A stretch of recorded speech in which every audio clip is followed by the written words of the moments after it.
го чувствувате јадот на стадото, јадот на луѓето, јадот на народот. Што во момент мислите дека го јадосува македонскиот народ? Навистина, народот е жив организам. И сите природни процеси на јад, на страдање. Меѓутоа, ми имам чувство дека неразбирање на она што сме, она што е наше битие, она што е наша суштина, она што го зрачиме, го имитуваме многу природно и многу спонтано.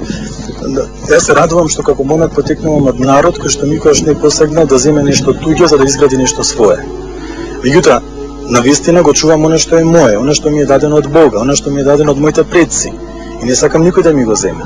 Значи, мислам дека кога не гледаа со туѓи искривени очи и острастени, кога ќе посегнат по она што е наше, и која ќе не доведат во ситуација да правиме компромиси со нешто што навистина длабоко го чувствуваме како свето, тоа е навистина извор на еден јад за кој што навистина само Бог нека ни на помош.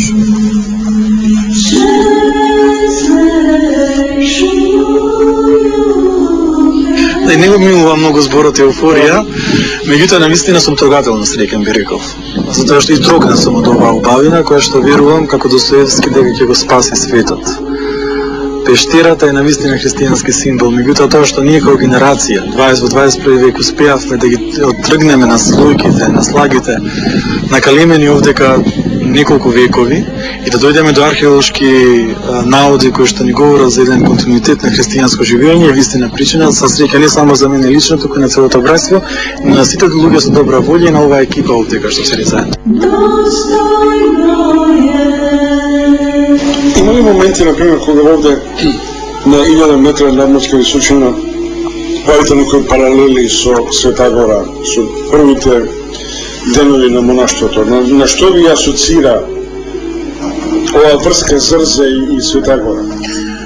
Па имаме многу врски ние со Света Гора и баш ми се допаѓа што ова место што еве денеска премиерно го доживувате ве асоцира и ве подсетува на Света Гора, заради тоа што во Света Гора во Зрзе имаме свети мошти од Свети Пантелемон, имаме светогорски монаси кои што во историјата преминувале од Света Гора во Зрзе и од Зрзе во Света Гора. Тоа е еден дивергентен процес на населување, на миграционо движење од Света Гора кон Зрзе и од Зрзе кон Света Гора.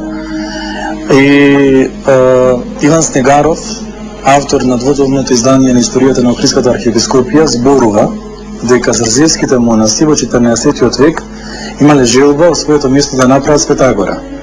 Значи, навистина бев зачуден кога го прочитав тој податок, меѓутоа сега со најновите археолошки истражувања која видовме за богатиот духовен живот на жителите во монашката населба, сватив зашто тоа Иван Снегаров го напишал. Почнав колумната на вашиот брат, на члената тројка Методиј, Пимен и Климент, на отец Пимен во кирилица, која помалку како да ни наслутува некакви знаци дека доаѓа некој новото време на, условно кажем, на реформистичкото крило во МПЦ. И сега морам да кажем дека најмногу ме заболица оваа теза дека проблемот на клерикализмот и институционализацијата на свештенството практично ве доведе во ситуација дека свештеникот веќе не е меѓу прв меѓу еднаквите. Нашиот народ со тие негови познати поземни текови на својата побожност, која како река по Норниц излегува тогаш кога и најмалку се очекува.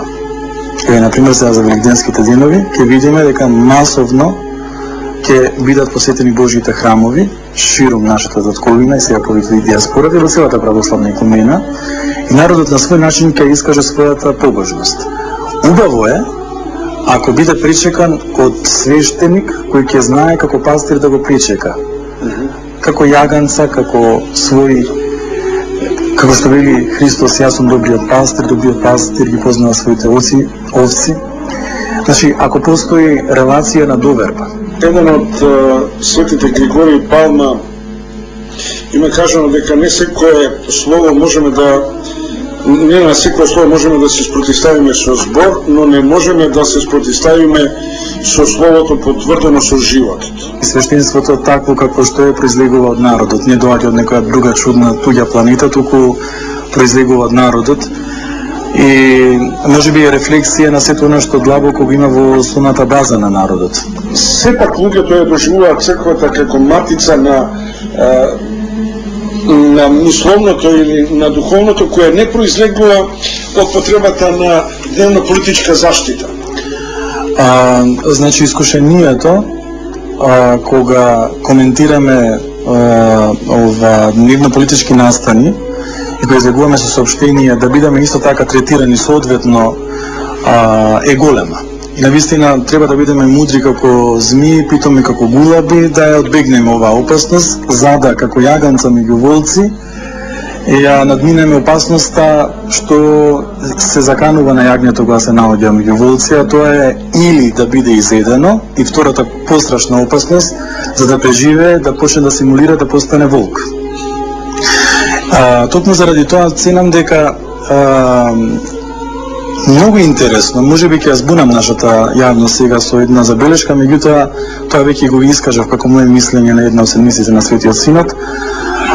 Ја следам ситуацијата во Грчката православна црква, бидејќи бев замонашен на Света Агора, иде до 93-та година, живеев 3 години во Република Грција. Одеднаш познатиот центар на елинизмот секојаш била Атинската архиепископија, но со промената на поглаварот на кормилото на Елатската црква, со неговото блаженство Јероним, одеднаш се промени јазикот и говорот од таа страна, од соседната страна, и на прашањето да се произнесе за проблем со името што Република Грција го има со Република Македонија, поглаварот кажа дека тоа го прават луѓето од Министерството за надворешни работи, кои што се упатени во деталите и во тајните на дипломатијата, и го избегна одговорот. На некој начин означи еден нов дух, и до сега сте се конзистентни во тој дух, да не се мешаат во политиката.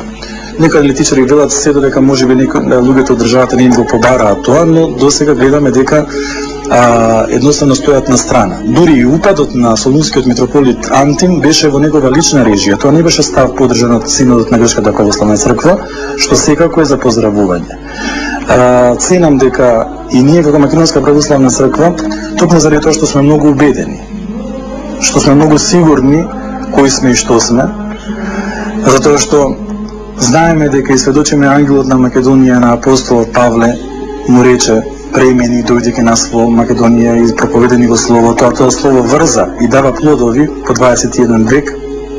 Треба да бидеме многу спокојни и мирни и со тој мир да сведочиме дека знаеме каде одиме и знаеме дека таа ескатолошка димензија на нашата дома, на тој мирис на дом, е од другата страна, а одовде историјата со сите искушенија на оспорување, на игнорирање и на секакви други замки, дека ќе ги надвладееме со силата на Христовата заповед.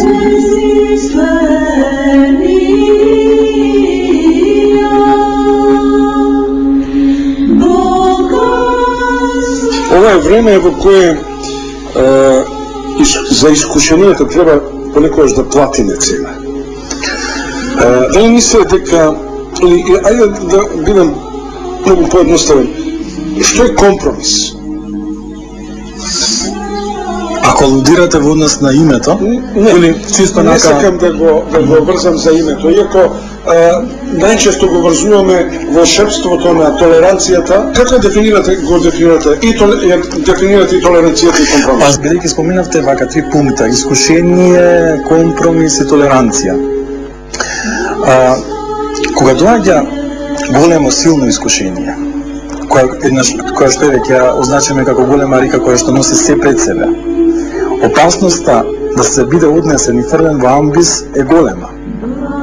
И наистина многу пати велам дека потребно е силата на Божјата интервенција за да не избави од тоа да бидеме однесени во понорот. Но за да се случи таа Божја интервенција треба искрен екзистенцијален повик од наша страна. Значи, ако ние сме спокојни и сигурни Во смисла на тоа, кога патуваме она што е наш повик кон небото, тогаш токму нашите предци не поучиле дека да не се плашиме од мутните на овој свет. Бидејќи, еве, преживуваме. Не само сме преживеале, некако екзистенцијална форма на преживување, туку тука сме и јас се сметам дека за некои работи во животот морат и неопходно да се направат компромиси. Но има работи за кои што не смеа да се прават компромиси. Има некои работи кои што може да се продадат и може да се купат, но постојат други работи кои што никако не смеа да се изнесат на пазарот, бидејќи немаат куповна моќ или немаат продажна цена.